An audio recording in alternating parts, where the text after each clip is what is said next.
friends, I'm back. I've missed you. Also, I'm filming in a location I literally never film in. I feel a little weird about it.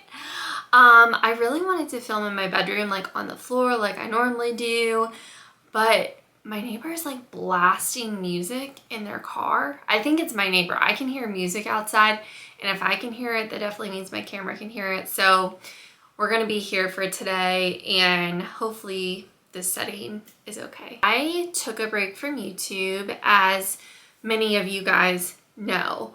If you're new to my channel, hi, my name is Brittany, and I'm excited you stumbled upon this video.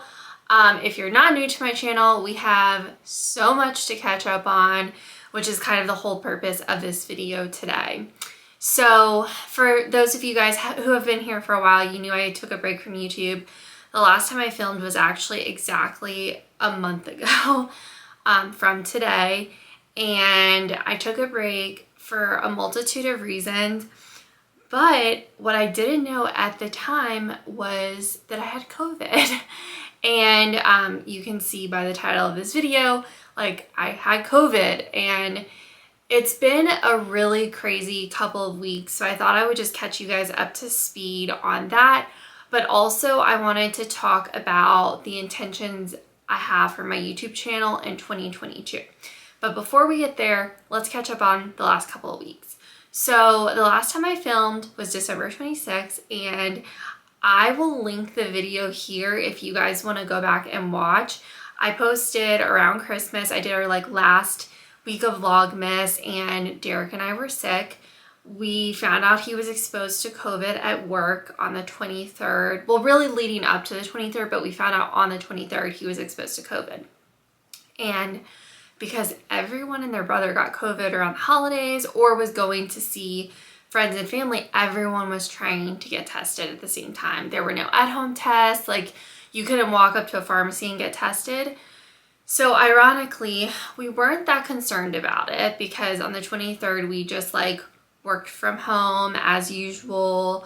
But that night we started having symptoms, and I'm not going to go too much into detail because you can just go watch that video.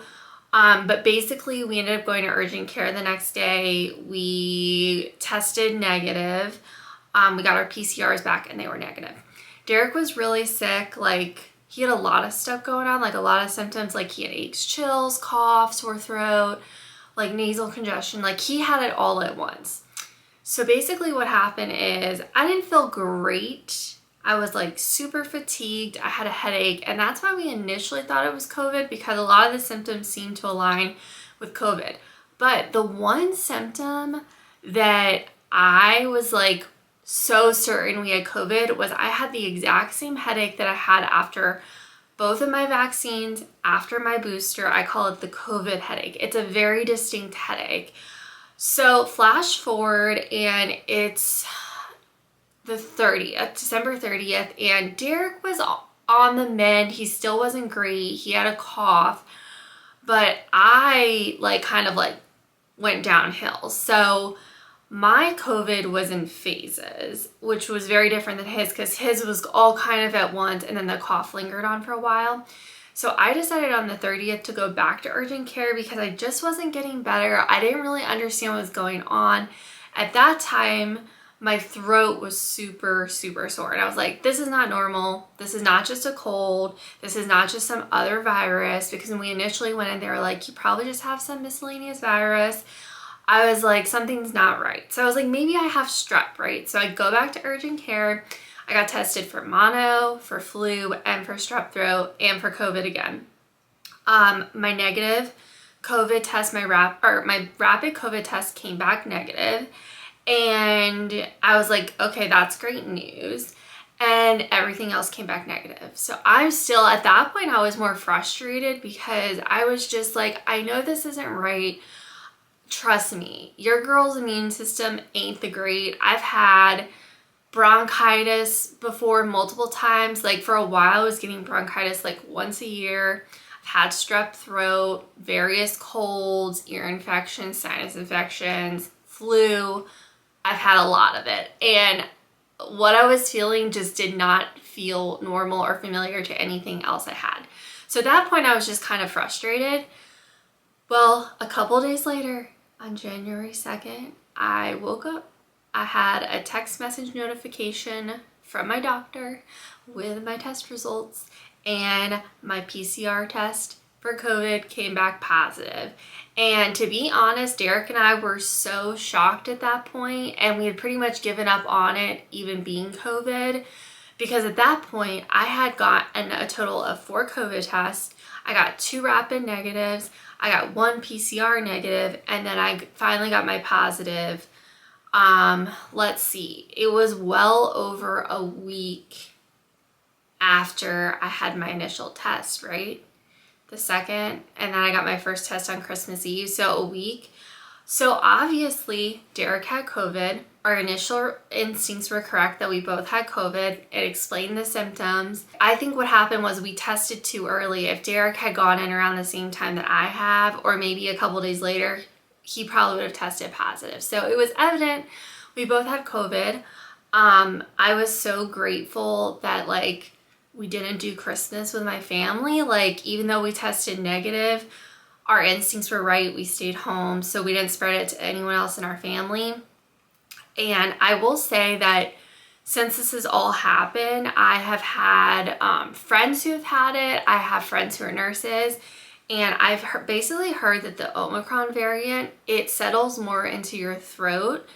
And the nasal swabs, that's why so many people are getting negative rapid tests, because it's a nasal swab. And if it's settling into your throat, it's not picking up the virus in your nose. Now, don't quote me on that. That's just what I've heard from the people in my circle. But I guess I just wanted to say that as an FYI, like, point blank, if you don't feel well and you feel sick and you test negative for COVID, if you don't feel well, just don't see people. I'm to this day so grateful that we did not see our families on Christmas, because I feel like we definitely would have spread it, because at that time we were 100% contagious, and we didn't find out until a week later that we had COVID. And that's the really crazy part. So basically I found out I had COVID, and my recovery was so long, guys. Like, I do not wish that upon anyone. Like, it was, I don't want to say, like, I guess it was just worse than I expected, because a lot of people, I shouldn't say a lot of people, but some people are kind of brushing off this Omicron variant as like not as severe. And while I do think it's probably not as severe as some of the original strains, everyone's different. And so everyone's experience with it is so different. And I like, oh, I don't want to get emotional, but I had such a hard time. Like, the sore throat hit me, and mine was in phases. So once I got to the point where I had the sore throat, that went away after a couple of days, and then I started having nasal congestion. Then the cough set in, and then this was the hardest part. So I have asthma, but I do know other people who have had COVID and have had the same symptom, and they don't have asthma. Guys, the shortness of breath and the feeling winded and like the pain in my chest was the absolute worst. That went on for probably like a week and a half, to the point where I had already scheduled a telehealth appointment with my doctor for the Monday after I had already gone to the urgent care, because what happened was I was trying to get in with my primary care doctor. I couldn't, because so many people were sick at the same time. I scheduled an appointment for Monday, and then I think it was Wednesday prior that I ended up going into urgent care to get tested again and get seen. I kept my telehealth appointment just in case, and then literally on Sunday I found out I tested positive, and I was like, well, I'm just going to do my telehealth appointment tomorrow to check in with my primary care doctor to let her know I have asthma, see if there's anything like therapeutic that she can give me to help. And I'm glad I kept the appointment, because basically like the next day my breathing was like a hot mess. Like, it was real bad. The shortness of breath was really bad, but it was like physically hurting me to take a deep breath. I couldn't take a deep breath, and when I felt like my lungs were starting to fill up with air, it like physically hurt. So luckily I did have that appointment. I saw my primary care doctor and she prescribed me steroids, which that is not like a therapeutic for COVID, but for asthma, it just helps with the breathing and kind of opening up the airways and relaxing everything. And after a couple of days that kicked in, that really did help. But the shortness of breath did not go away and I was still getting winded. It was like on that Monday, it was to the point where I couldn't really, like, I was working from home, but I couldn't be on work meetings very long and speak very long because it took so much energy out of me to like talk and breathe at the same time. Like, it was wild. And I do have a nebulizer treatment at home that I was doing like multiple times a day.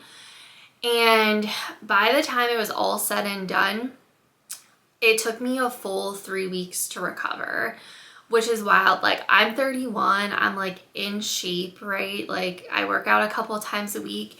It was honestly, for me as someone who has asthma and who has had bronchitis before, it was really scary because it was like nothing I had ever experienced before. And even though I've had illnesses where it's impacted my asthma, it's never been to this level and this extreme. So there were days that honestly, I was just in tears with Derek and I was just like, I just don't know, like, it's just so scary and I don't know like if I'm gonna feel better and when I'm gonna feel better.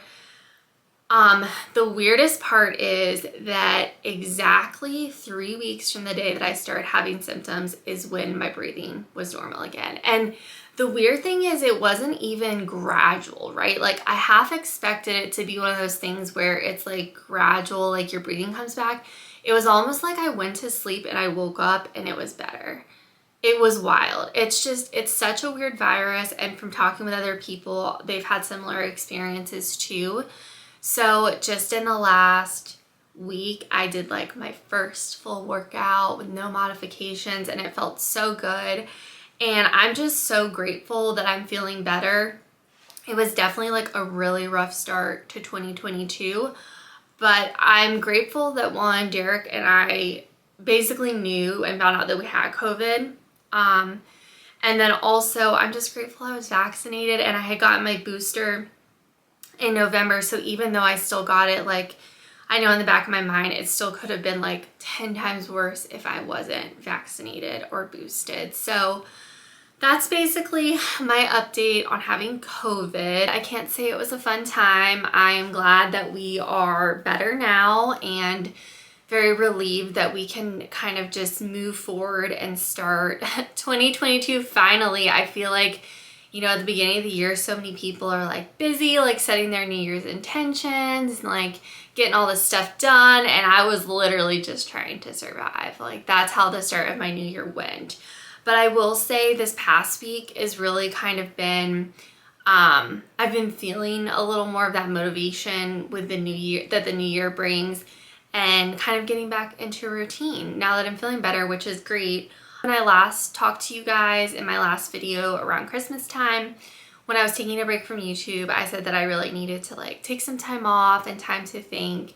And I will say that, like, although COVID, like, can't say I wanted to experience that,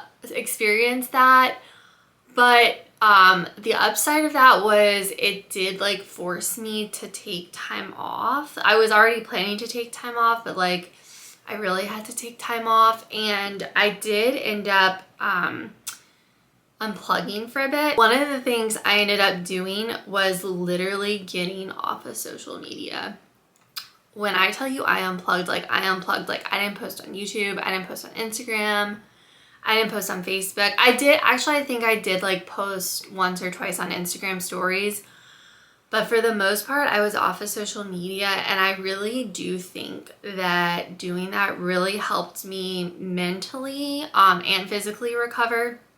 It's been a long time since I've done that, and it was much needed. And I, you know, after that week of being unplugged and really just resting and taking off of work, I really started to feel better. And I'm mentioning it because social media is our world now. And I think one thing that I would like to try to do more in 2022 is set some more boundaries with social media. And I know it's something that a lot of us struggle with. So I will just say I want to share my experience unplugging. It was so good for me, and it's just something for you guys to keep in mind as well as we move forward into the new year, because it is so beneficial. Once I did that, I felt so much better, but it also gave me a lot of time to reflect on what I want for 2022 and what I want my YouTube channel to look like in 2022. And for those of you who have been with my channel, I started it in 2019 in the summer. So it'll be 3 years this summer since I started my YouTube channel.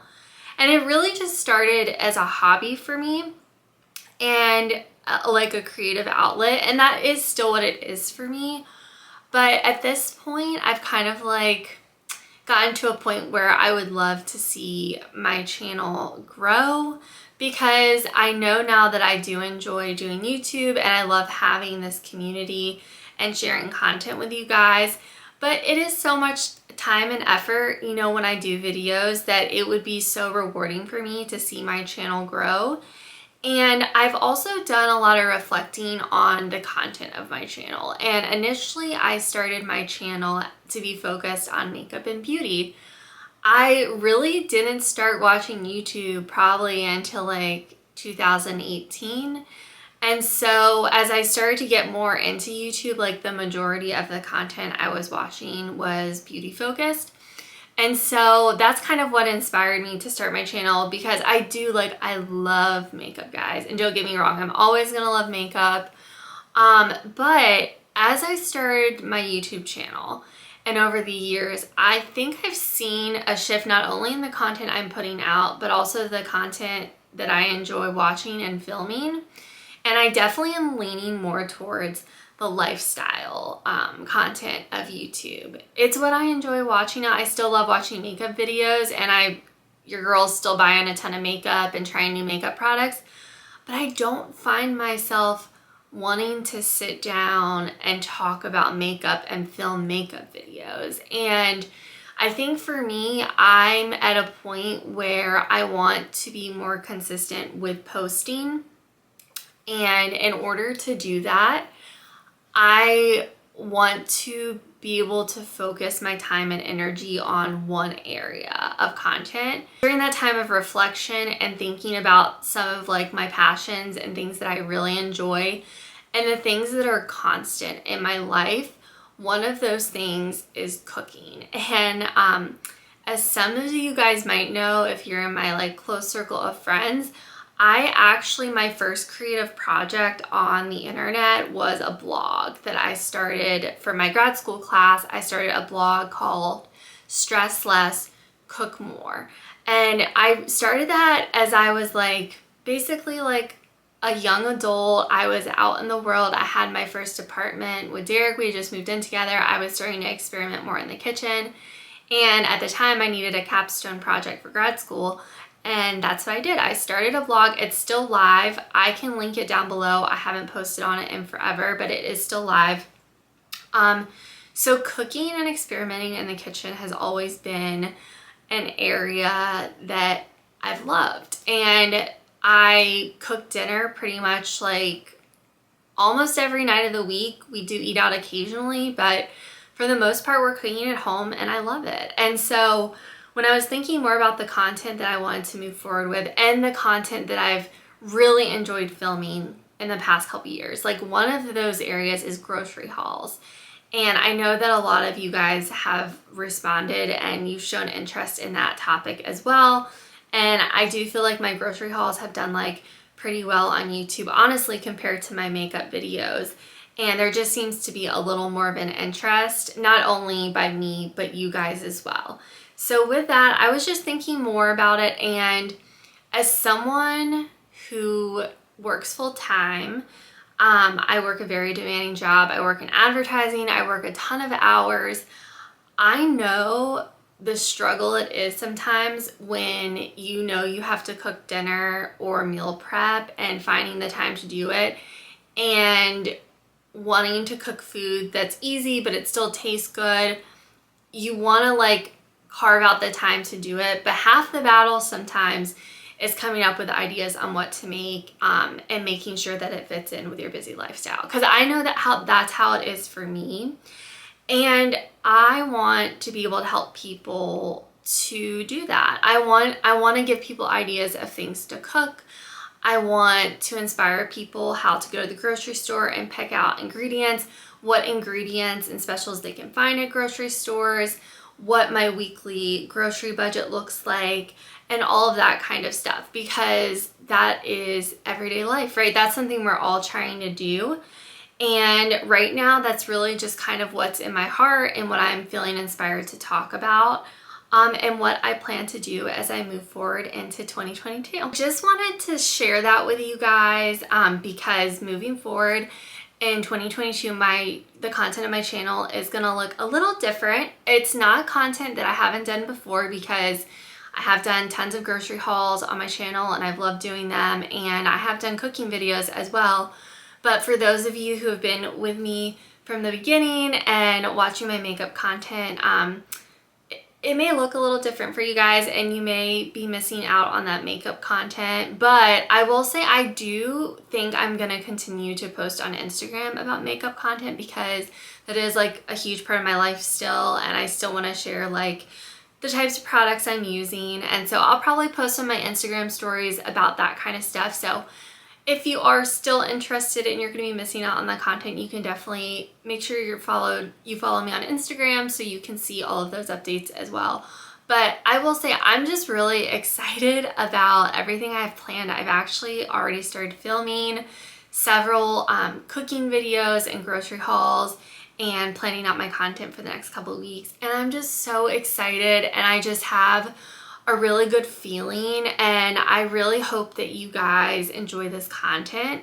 And if you are interested in cooking and grocery hauls, if you're not subscribed already, I hope you will subscribe. I'm just really excited for all the things I have planned in 2022, and I'm really excited to share them with you all. So with that, I think I'm going to end the video. I really just wanted to catch up with you guys and let you know what the game plan was for 2022 and the type of content you would be seeing on my channel. I love you guys so much. Thank you so much for your support, and I'm so happy to be back. And Happy New Year! And I will see you guys in my next video. Bye!